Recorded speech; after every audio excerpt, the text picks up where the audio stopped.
वैभव जोशींची ती कविता, जिचं गाणं झालंय आणि ते गाणं आता मराठी मनावर गारुड करू लागलंय, ती जवळपास सगळ्यांना पाठ आहे. ती कविता आधी ऐकवतो आणि त्या कवितेच्या नंतर ज्या गोष्टी येतात ना, त्या फार मस्त आहे. म्हणजे त्याची फ्ल्यूट वाजते आणि ते गाणं अप्रतिम आहे.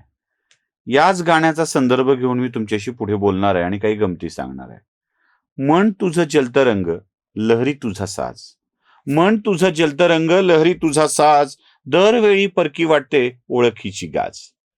मन तुझं जलतं रंग, लहरी तुझा साज, दरवेळी परकी वाटते ओळखीची गाज. चाल तुझी फसवी तरी गाणं दगाबाज नाही.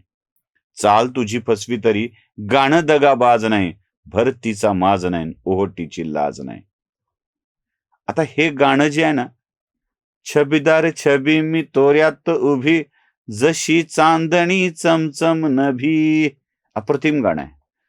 या फ्ल्यूटवर कितीतरी व्हिडिओ परफेक्ट बसतात, अगदी परफेक्ट. आणि मला तेच तुम्हाला दाखवायचं आहे. कुठेही माझा हेतू वाईट नाही, हा कुठेही माझा हेतू वाईट नाही. म्हणजे बघा, भरतीचा माज नाही, ओहोटीची लाज नाही, हे वाक्य मी ऐकतो तेव्हा माझ्या समोर गोविंद गोपाळ हे दोघे बंधू येतात. म्हणजे राज आणि उद्धव हे दोघं येतात, ज्यांना ना भरतीचा माज आहे ना ओहोटीची लाज आहे.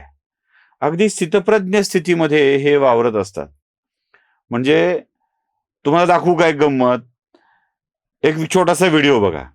20 वर्षानंतर राज शिवसेना भवन मध्ये येत आहेत, दोन भाऊ एकत्र येत आहेत. या व्हिडिओत तुम्ही काय बघितलंय? आता मी सांगत असताना जरा उद्धव ठाकरेंनी राज ठाकरेंना चापटी कशी मारली आहे ते बघा ना, एकदा नीट बघा, तुम्ही तुमच्या लक्षात येऊन जाईल. आणि त्यावेळेला हे गाणं आठवा बरं. आता मी म्हणता म्हणता ते फ्ल्यूट वाजते, तर ते गाणं आठवा. हा, बस एवढंच, बाकी मला फार काही बोलायचं नाहीये. उद्धव ठाकरे कशा स्वरूपात वावरतात, म्हणजे त्यांना काही वाटत नाही, संकोच नसतो, काही नसतो, अगदी बिनधास्तपणे या सगळ्या गोष्टी करतात. म्हणजे उद्धव ठाकरेंचा घसा खराब झाला, त्यामुळे ते लोकांच्या समोर तर आले, पण ते बोलू शकले नाहीत. आणि त्यांचा घसा खराब झालाय, तो घसाच नाही आहे. काय म्हणजे कार्यकर्त्यांना ना साहेबांचं कौतुक करताना काय सांगावं तेच कळत नाही. तो प्रसंगच तुम्हाला मी दाखवतो, ऐका बरं. या ठिकाणी साहेबांचा जरा घसा नाहीये, तेवढं बोलता येत नाही त्या घशा, त्यामुळे जरा थोडस साहेबांनी सांगितलं, हात जोडले साहेबांनी, थोडस माफ करा. म्हणजे साहेबांचा घसा खराब झालाय, साहेबांना घसा नाही आहे, ते बोलू शकणार नाही आहेत. आणि हे म्हणताना उद्धव ठाकरे म्हणजे जुन्या काळामध्ये दूरदर्शनवर मुक्या बहिऱ्यांच्या बातम्या चालायच्या, तसंच म्हणतात त्याला, म्हणजे ते इशाऱ्यावर एक इंडिया म्हटलं की ते असं करायचे आणि त्या बातम्या चालायच्या. तसं साहेबांचा घसा खराब झालाय म्हणून सांगताना उद्धव ठाकरेंचे जे काही हातवारे होते ना, जे काही हावभाव होते, जो काही चेहरा होता, तो मला उगाच ते सगळं बघताना पुन्हा ती फ्ल्यूट आठवते. हा, आठवतं ना सगळं, असंच होतं ना ते. हे सगळं असं आहे मंडळी, थोडं ऍडजस्ट करायचं, चालवायचं. म्हणजे उद्धव ठाकरेंचं ते असं गालाला असं करत बोलणं, ते एक मध्ये एक व्हिडिओ व्हायरल झाला होता बघा, असा गाल हलवत असलेला, ते बसलेला एक मोठा चंकच आहे तो व्हिडिओचा, तोही जरा एकदा बघून घ्या ना.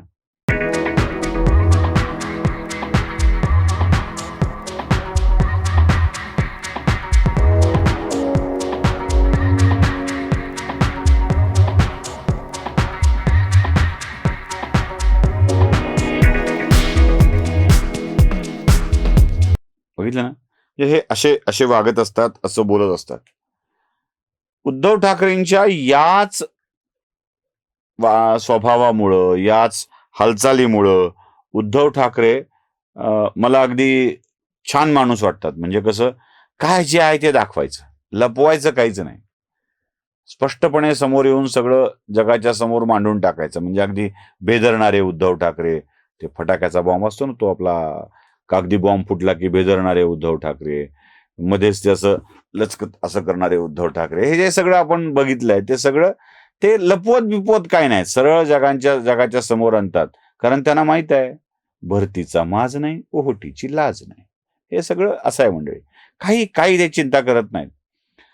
उद्धव ठाकरे आपल्या मनातील विखार सुद्धा लपवू शकत नाहीत. किती प्रांजळ माणूस आहेत ते, किती प्रांजळ माणूस आहेत. म्हणजे असा विखार की ते मुंबईच्या भाजपच्या अध्यक्षांना, म्हणजे मुंबईतला मराठा नेता, मराठा समाजाचा नेता, जो मुंबई भाजपचा अध्यक्ष आहे अमित साटम, त्या अमित साटमच्या विषयात ते इतकं मनात भरलेलं असतं की ते लपवू शकत नाहीत, उफाळून बाहेर येतं. ते चाटम म्हणतात अमित साटमला. ऐका ना. त्यांचं म्हणणं आहे की मुंबईचं आम्ही ममदानीकरण होऊ देणार नाही, मुंबईचा न्यूयॉर्क होऊ देणार नाही, मुंबईचा रंग असं आम्ही कोण बदलू बोललं? देणार नाही. कोण बोललं? हे सगळे भाजपचे पदाधिकारी आणि मुंबई अध्यक्ष बोलतात. चाटम चाटम नाही काय, मला ऐकायला नाही आलं. माईक घ्या ना जरा. चाटम ऐकलं ना. हे असं आहे, म्हणजे ते लपवूच शकत नाहीत आपल्या मनातल्या भावना. कितीही वाटलं तरी ते म्हणतात की एक तर तू तर राहशील, नाही तर मी तर राहीन. मनातला भाव आहे, लपवायचा नाही.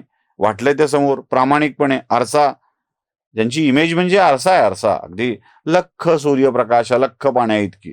म्हणजे ते आम्ही सगळे मराठवाडी माणसं तिरुपतीला जाताना श्रीशैल्यमहून उतरल्यानंतर महानंदीचं दर्शन घ्यायला जातो आणि तिथे एक ते छान कुंड आहे, स्वच्छ लख्ख नितळ पाण्याचं. त्यात चाराणे टाकायचे आणि ते चाराणे बुडताना शेवटपर्यंत जाईपर्यंत बघायचे, दिसतात. इतकं पारदर्शक ते पाणी असतं. तसं उद्धव ठाकरे म्हणजे असंच एक पारदर्शक व्यक्तिमत्व आहे.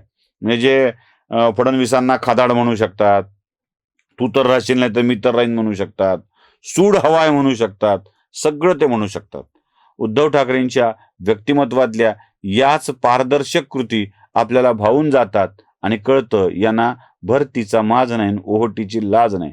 आता ही ओहोटी इतकी इतकी इतकी इतकी इतकी मागे जात चालली आहे की समुंदर हूं मैं लौट कर आऊंगा असं म्हणायची सुद्धा वेळ नाही राहिलेली. बॅक बे रिक्लेमेशन तयार झालेले आहेत आणि समुद्रात भराव टाकून लोकांनी आता उत्तुंग इमारती उभ्या केल्या आहेत. अशी ती सगळी स्थिती आहे.